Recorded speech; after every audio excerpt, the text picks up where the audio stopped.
When the maid touched the piano keys, the billionaire's cruel joke turned into the performance that silenced Manhattan's elite. The luxurious lobby of the Grand Manhattan gleamed under the light of immense crystal chandeliers as Anna slid the damp cloth across the Italian marble floor in precise, silent movements. Her brown eyes, always alert, observed the distorted reflection of her gray uniform in the polished floor. 10 years ago, her hands knew very different work. They danced across ivory keys, creating melodies that enchanted entire audiences. Now these same hands occupied themselves with cleaning products and brooms, in a daily ritual that began even before sunrise. The silence surrounding her was no longer a choice, but a cruel imposition of fate. For her, the world had transformed into a mute symphony, where only vibrations and memories of music remained. On the other side of the city, in a small apartment on the 4th floor of a building without an elevator, her daughter Sophia slept under the neighbor's care. The 8-year-old girl fought against a rare disease that consumed not only her health, but also all of Anna's modest salary. Doctors always said there was hope, that new treatments emerged every day, but the sparkle in Sophia's eyes diminished with each consultation. Anna sometimes wondered if the universe didn't have a peculiar sense of irony. Her daughter was losing strength while she had lost sounds. Bills accumulated at the same speed as worries, and the cleaning money barely covered essential medicines. Dreams of a musical career had long been replaced by the simple desire to see her daughter healthy again. The accident that stole her hearing remained vivid in her memory like a photograph that refuses to fade. It was a rainy night. She was returning from an important performance when a drunk driver ran a red light. The impact was brutal, but the true devastation came later, in the hospital, when she discovered that the trauma had permanently damaged her auditory nerves. Silence arrived like a heavy curtain, suffocating not only sounds but also her ambitions, her plans, her identity. Music, which had always been her most intimate companion, transformed into a painful memory that she tried to keep locked in the depths of her mind. The hotel guests rarely noticed her presence, and Anna preferred it that way. She moved like a shadow through the luxurious corridors, cleaning the traces of privileged lives that stayed there. Occasionally, some musical event was held in the grand ballroom, and she allowed herself to pause for a few moments, observing the musicians through the glass doors. Her hands trembled in these moments, automatically remembering the sheet music they once knew so well. The black grand piano that occupied the center of the hall seemed to call to her, like an old friend who refuses to be forgotten. But Anna always forced herself to return to work, swallowing the tears that threatened to fall. In her moments of greatest solitude, Anna caught herself imagining what life would be like if the accident had never happened. Perhaps she would be performing in great theaters. Perhaps she could provide better treatment for Sophia. Perhaps the silence wouldn't be so deafening. But fate had other plans, and she had learned to accept her new reality with a resignation that bordered on indifference. What she didn't know, as she continued her routine on that seemingly ordinary morning, was that the universe was about to orchestrate a series of events that would shake her silent world to its foundations. The service corridors of the Grand Manhattan pulsed with nervous energy that morning. Employees whispered about the major charity event that would take place in a few days, and the manager, Mr. Martinez, paced back and forth, checking every detail with critical eyes. Anna observed everything through her silent routine, capturing the tense expressions and anxious gestures of her colleagues. The hotel was preparing to receive society's elite, and the pressure on the staff was palpable. Maria, the head housekeeper, distributed orders with emphatic gestures while carrying an endless list of special tasks.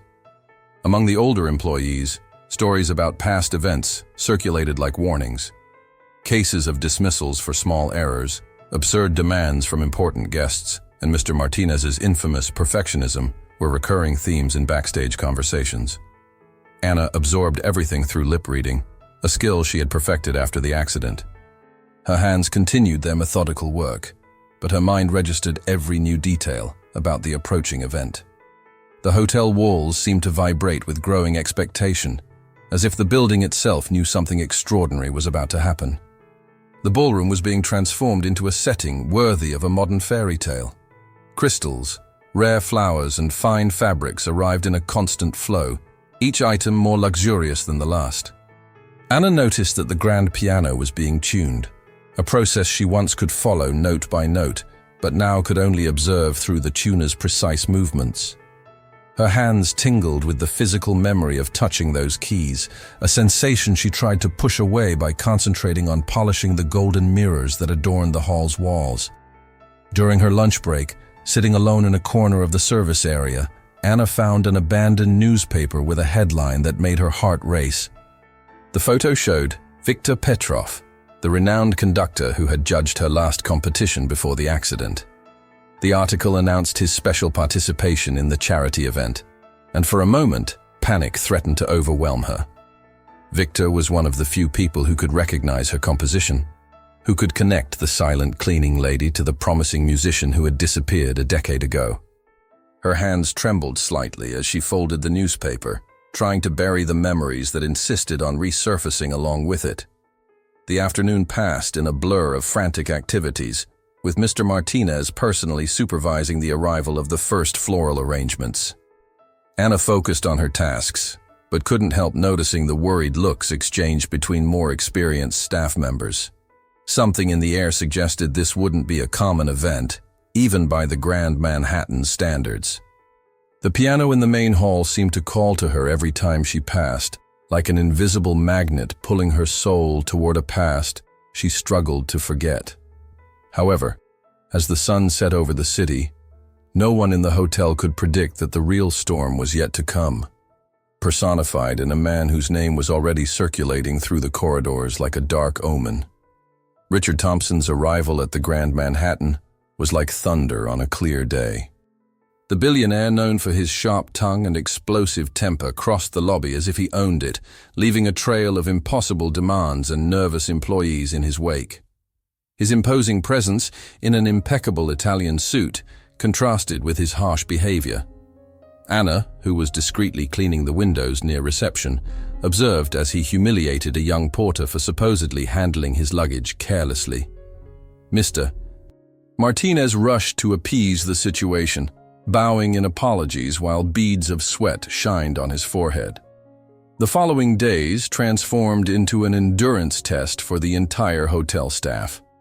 Richard made a point of personally inspecting every detail of the charity event, criticizing everything from table arrangements to air conditioning temperature.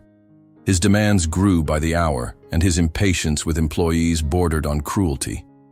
Anna observed him from a distance, silently thanking her condition for making her practically invisible to the billionaire's eyes. During rehearsals in the main hall, she allowed herself discreet pauses to observe the musicians arriving to test the acoustics, her heart beating to the rhythm of melodies she could only imagine. The atmosphere in the hotel grew tenser with each moment Richard circulated through the environments. Employees exchanged apprehensive looks and changed direction upon spotting him, fearing becoming his next target. One afternoon, while Anna was cleaning the main staircase railing, she witnessed him reduce a waitress to tears for spilling a few drops of coffee. The incident provoked a wave of silent indignation among the staff, but no one dared challenge the man who practically single-handedly financed the charity event. The power Richard wielded over the hotel was almost palpable, like a dark cloud hovering over everyone. In a rare moment of tranquility, Anna found herself alone in the ballroom after everyone had left. The piano remained there, majestic and tempting, bathed in the late afternoon light that streamed through the tall windows. Her hands itched with the desire to touch the keys, to feel again that connection that had once been as natural as breathing. In an impulse she didn't even understand herself, she approached the instrument, her fingers hovering over the keys like hesitant butterflies. For a brief moment, she allowed herself to imagine what it would be like to play again, even in the silence of her world.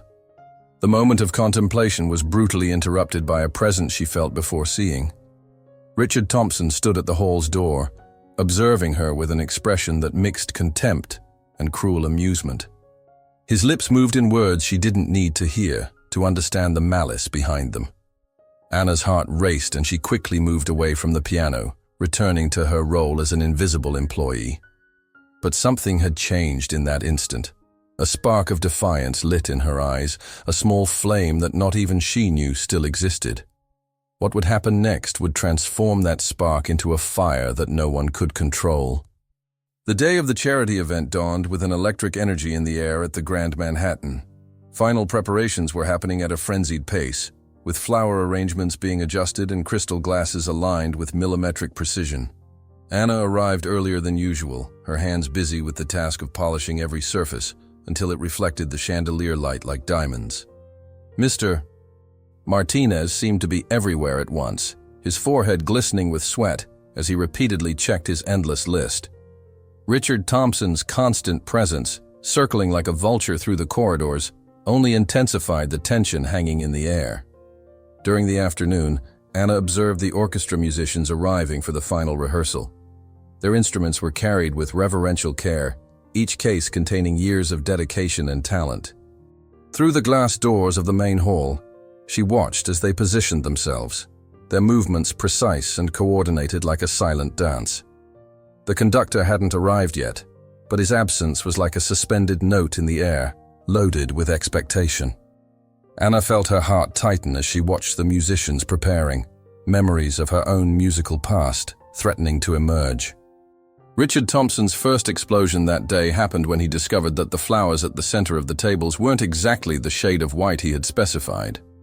His voice echoed through the lobby as he humiliated the florist, demanding an immediate replacement.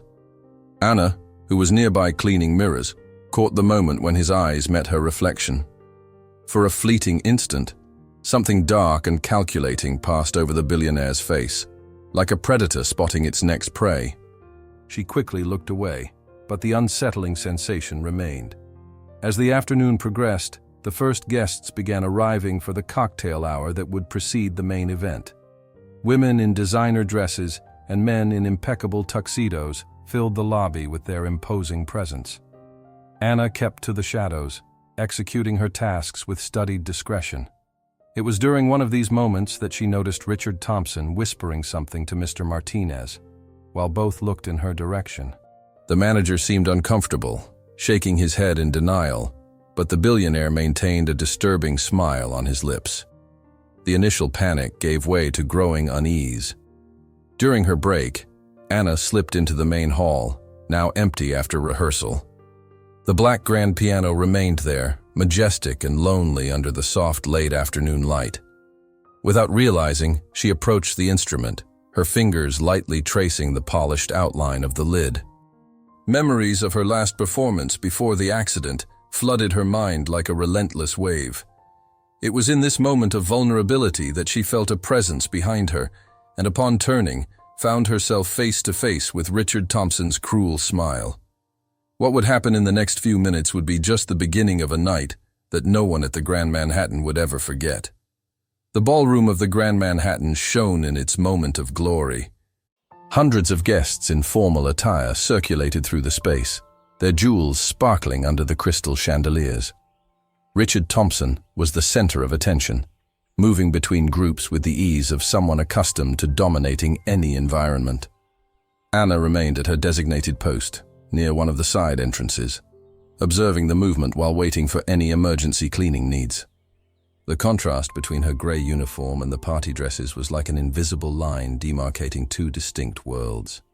The ambient music played softly, and Anna could feel the piano's vibrations through the marble floor. Her eyes constantly turned to the instrument, which occupied a prominent place on the improvised stage. Memories insisted on surfacing, her hands gliding over the keys, the crystalline sound filling auditoriums, the applause she could no longer hear. A familiar sadness began to tighten her chest, but she pushed it away, focusing on her tasks. It was at this moment that she noticed Richard Thompson approaching, his predatory smile more evident than ever. The billionaire stopped in front of her, his expensive perfume invading the space like a physical presence. Anna noticed that several nearby guests had stopped their conversations to observe the unusual scene. Through lip reading, she understood Richard's cruel words. "So, our cleaning lady has a special interest in pianos? Why don't you show us your talent?" Discreet laughter began circulating through the group of spectators. while Mr. Martinez appeared hurriedly, trying to intervene in the situation. Anna's face burned with humiliation, but something inside her was beginning to awaken. The manager was trying to diplomatically remove Anna from the situation, but Richard raised his voice, ensuring everyone in the hall could hear him. "Come on, miss, don't be shy. If you spend so much time admiring the piano, you must have some hidden talent. Or do you only know how to clean its keys?" The laughter increased, and Anna felt the weight of hundreds of gazes upon her.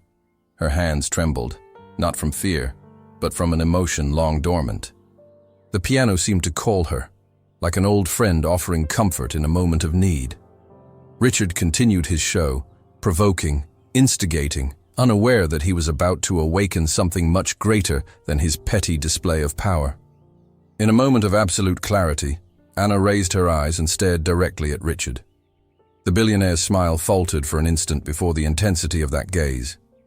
Without saying a word, she began walking toward the piano, letting her cleaning cloth fall to the floor like a silent declaration of war.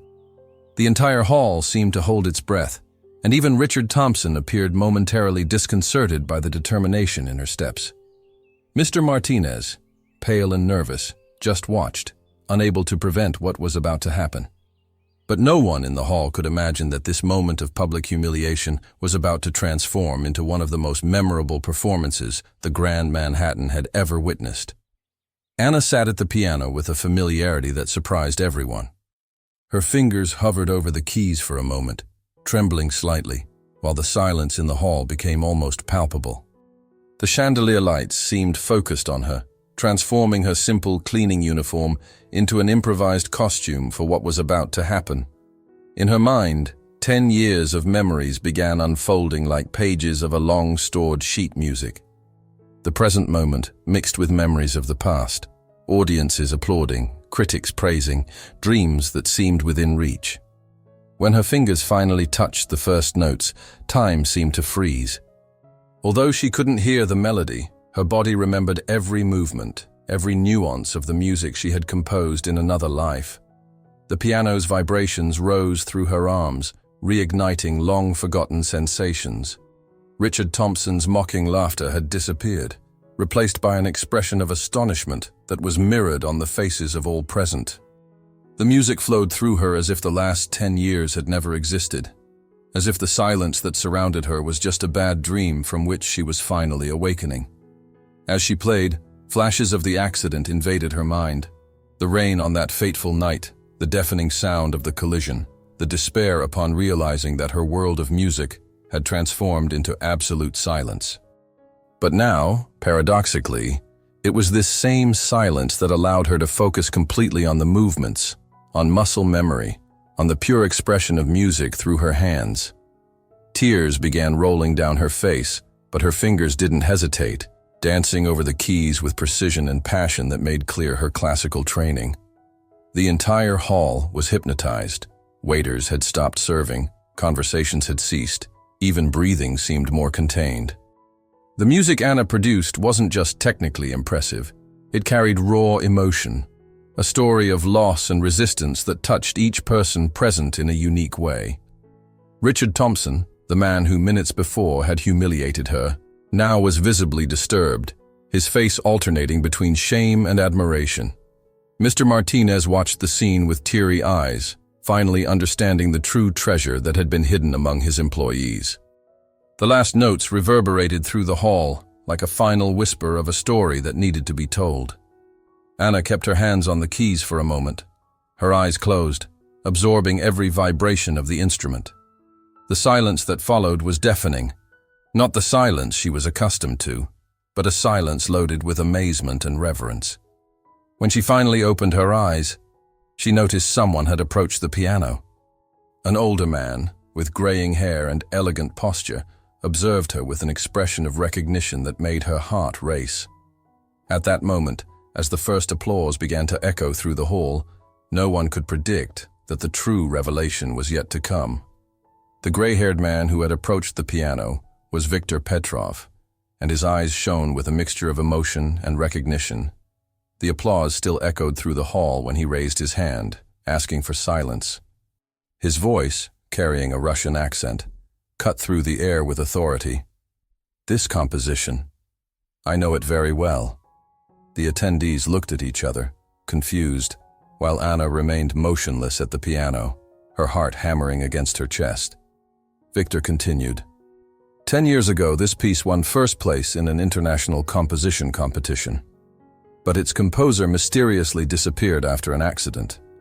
Richard Thompson, still stunned by the turn of events, tried to regain control of the situation, approaching the piano with hesitant steps. But Victor completely ignored him, his eyes fixed on Anna. With gentle gestures, he began to communicate in sign language, a surprise that filled Anna's eyes with tears. "I searched for you for years," he signed. "Your music was too extraordinary to be forgotten." The entire hall watched in respectful silence as a story of pain and redemption unfolded before them. The tension in the air was palpable when Victor turned to the guests and revealed the complete story. He spoke about Anna's exceptional talent, about how her composition had revolutionized the contemporary classical music scene, and about how her mysterious absence had become a legend in the music world. Richard Thompson, the man who minutes before had mocked the simple cleaning lady, now seemed to diminish with each word from the conductor. The billionaire's face alternated between shades of red and paleness, while whispers of disapproval began circulating among the guests. Mr. Martinez, who watched everything with a mixture of pride and guilt, was the first to act. He approached Anna and, in a surprising gesture, apologized on behalf of the hotel for never having realized who she really was. Victor, meanwhile, wasted no time. He was already talking about contracts, documentaries, and a special position in his orchestra. But his attentive eyes noticed Anna's hesitation, and with sensitivity, he asked in signs, "What's holding you back?" It was then that she revealed about Sophia, her sick daughter, and the financial difficulties she faced. The moment that followed demonstrated how a single night can change the course of many lives. Victor, with his considerable influence, turned to those present and began speaking about a new project, a foundation to support musicians with hearing disabilities and their families. His eyes fixed on Richard Thompson, who now seemed cornered by the situation he himself had created. "Mr. Thompson," Victor said with a sharp smile, "I believe you would like to be the first donor." The billionaire, under the weight of the gazes of hundreds of witnesses to his earlier cruelty, had no choice but to acquiesce, announcing a substantial donation that would ensure not only Sophia's treatment, but also the future of many other children. But what happened next exceeded all expectations, transforming a night of humiliation into a historic moment for classical music. A year had passed since the night that changed everything at the Grand Manhattan. The same ballroom that had witnessed Anna's humiliation and redemption was now full for the premiere of the documentary Symphony of Silence. In the front row, Sophia, now healthy thanks to the treatment that Thompson's donation had made possible, proudly watched her mother on stage. Anna no longer wore the gray cleaning uniform, but an elegant black dress that highlighted her as the true artist she had always been. Beside her, Victor Petrov smiled with paternal satisfaction. The documentary not only told Anna's story, but had transformed into a larger movement. The Music in Silence Foundation, born from that fateful night, had already helped dozens of musicians with hearing disabilities resume their careers.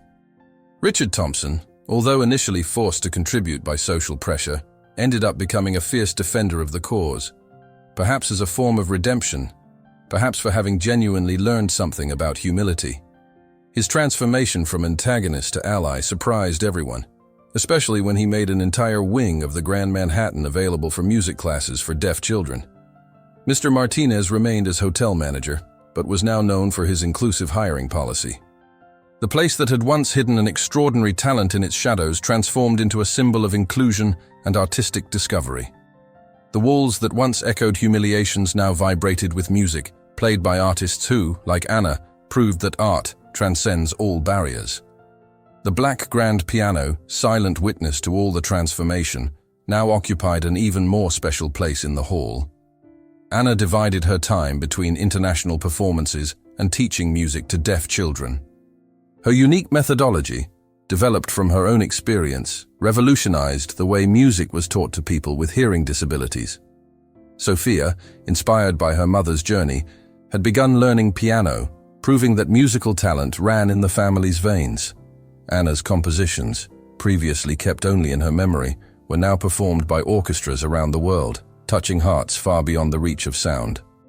On the documentary's premiere night, after the screening, Anna sat once again at the Grand Manhattan's piano.